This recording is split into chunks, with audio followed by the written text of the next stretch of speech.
Hello and welcome. In this video, we shall be talking about internal CSS and we are going to discuss how to write CSS so it's more maintainable and easy to reuse.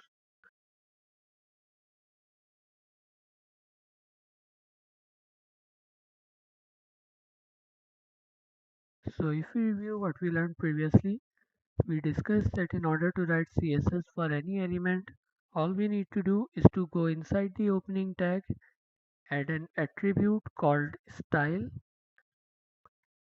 equals to, we are going to add double quotation marks, and inside the double quotation marks we can add as many CSS properties as we prefer. As an example, if we want to change the color to red, we are going to write the name of the property, that is red, followed by a colon, space, red, and then we are going to place a semicolon to conclude our property. If we try another property, we can go background dash color, colon, black, and then we can place a semicolon there. This way we can create a paragraph that has the font color of red and a background color of black. The issue with writing code this style is that it gets hard to maintain pretty quick. If you have a few hundred elements at least, and that's the minimum you're going to have in a real website, it would become a complete nightmare to manage. You wouldn't even be able to find the styles on an element. So when we're writing CSS in a real website, we don't use this style. We don't simply add a style attribute and then write CSS there. Instead, we use different types of writing CSS. There are three such types. The first one is called inline, which is simply adding this attribute. I'm just going to write that over there.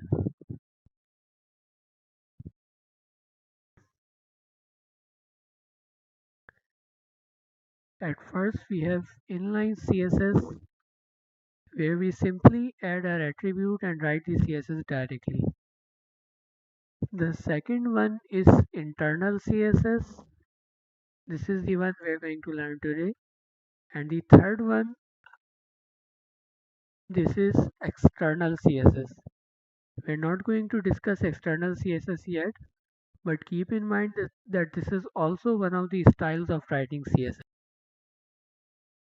So what exactly is the difference between them both? Like I said, we're not going to discuss external CSS yet, but let's discuss inline and internal CSS. So first of all, in inline CSS, we simply use an attribute like we have been using to write CSS. We go to any element, any tag, we add the style attribute, and then we can add as many properties as we prefer. This is the inline CSS that we have learned already. However, in internal CSS, we do not use those attributes. Instead, we write all the properties of CSS for the entire page in one place. We take all the colors, all the background colors, all margins, paddings, spacings, all properties of all the tags in the page and place them in one place. So the way it works, let me show you an example. If we want to make our p tag red, we are going to begin by first declaring a tag in our HTML, and the tag name is going to be style. Whenever you see the style tag, it means that the content of this tag is CSS. Here we are going to write P to indicate the P tag. We are then going to open curly brackets and then we are going to close those brackets. And any properties that we write inside those brackets are going to be automatically added to our P tag without having to add this attribute. As an example, if I write color red, our P tag is going to become red automatically. So I believe it might be getting confusing. So let us clear this up with a few practice, with a little practice. Apologies. Let's go to VS Code and I'm going to open a new folder. And just a shortcut, you don't have to go to File, Open Folder. Instead, you simply press Control plus A plus O to open the folder. I'm going to go to CSS, create a new folder, and I'm going to name that internal CSS.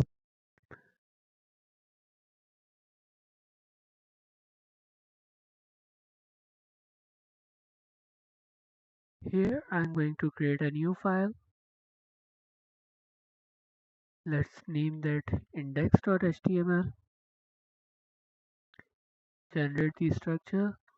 I'm going to name that internal CSS, and then I'm going to add an h1 and call that internal CSS as oops, just internal CSS.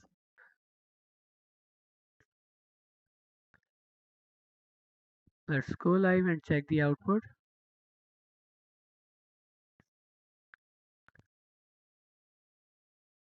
And it shows our heading declared here.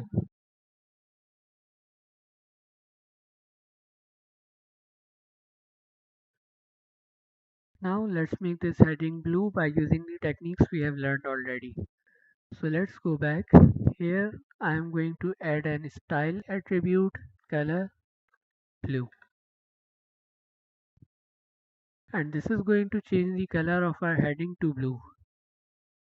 However, we don't want to use this style attribute. We want to use internal CSS and we still want to make our h1 blue. So I am going to remove this style attribute. Save again. Our heading is black once more. And inside the head tags, this is simply a convention that you place your style tags inside the head tags so they are easier to find.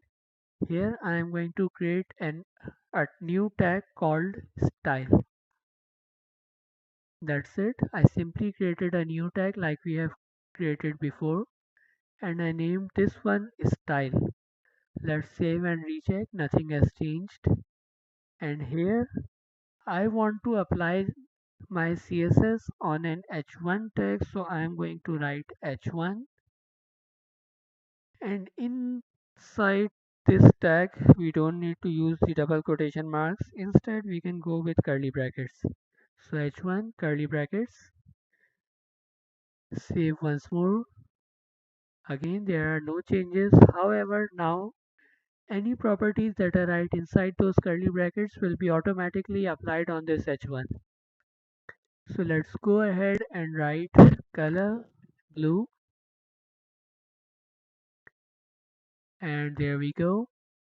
Our heading is now blue and we hadn't even used the style attribute. Let's try another property. I am going to use background color black and our background color is now black. And I know that we haven't learned all those properties yet, but you simply need to write them as you see them. I guess black worked better here. Let me go with white. Smoke. Yep, that's way better.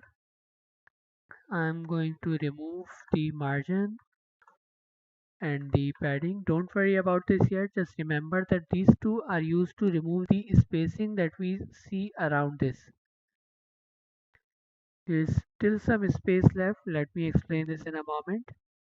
And another property that I am going to use is that I am going to move my text, my heading to the center of the page. So let's go text align center. And now our heading is centered. I am also going to make a change here and I am going to add some space. Let's add an space of it. And now as you can see we still have some spacing left around our border. So in order to cover this space, basically this space is coming from the body tag. So in order to remove this space we need to apply our style on the body tag curly brackets. I am going to add margin 0, padding 0, Just remember that we are removing this space, save again, and now this space is removed and we have a centered heading at the top of our page. I know that we haven't learned any of those properties yet, however that was just an example. I want you to try typing this exactly as I wrote this and see if you can get a similar output.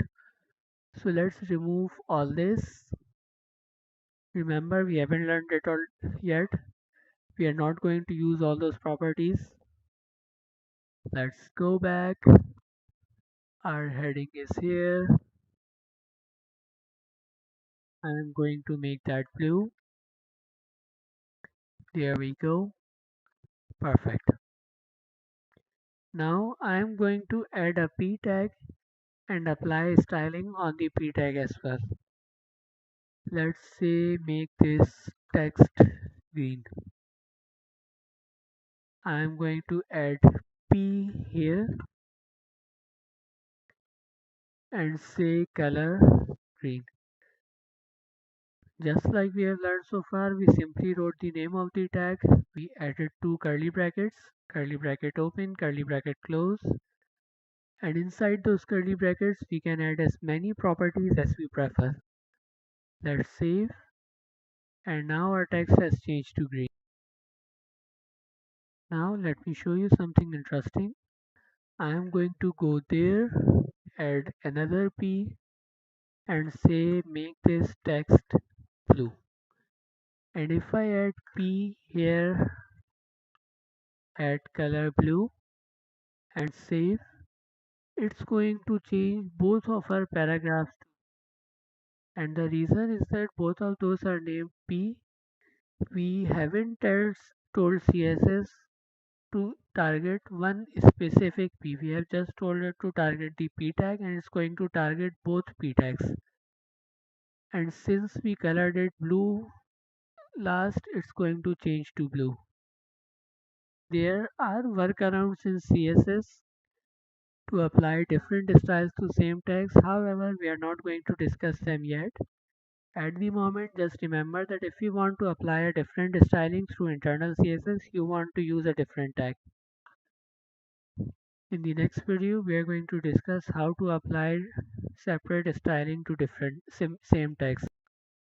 Now let's remove everything and begin from the start once more. I am going to generate the code, internal CSS, save, refresh. I am going to add an h1 here, and let's just call that internal CSS.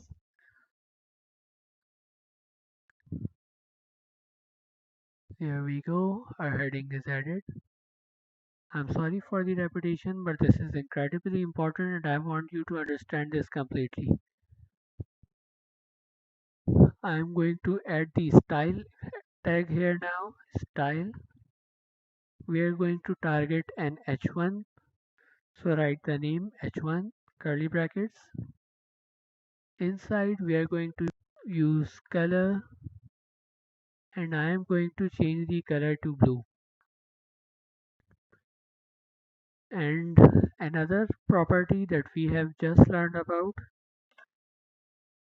is background dash color. In CSS, if you have a property name with multiple words, we are not going to put a space between them. Instead, we are going to add a dash.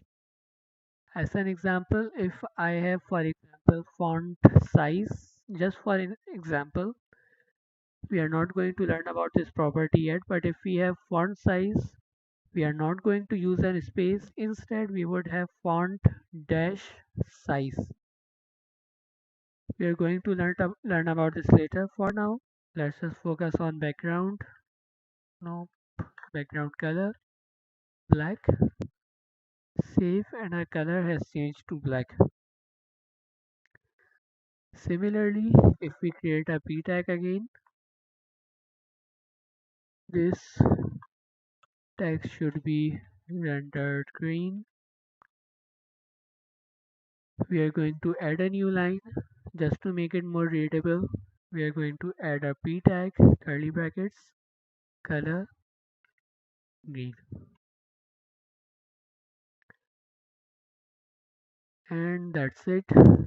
You can now use internal CSS in your projects. So now for the assignment, you might remember that in the last video we created a page using styles only, using colors only. You need to recreate that page, however you don't want to recreate this completely. Instead, you simply need to create the first 4 tags of this page.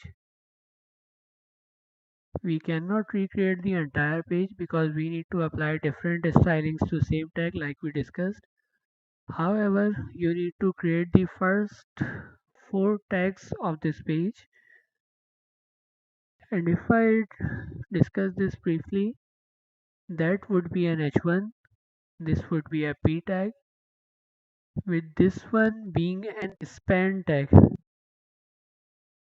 I don't think we have discussed this yet, but we simply need to change.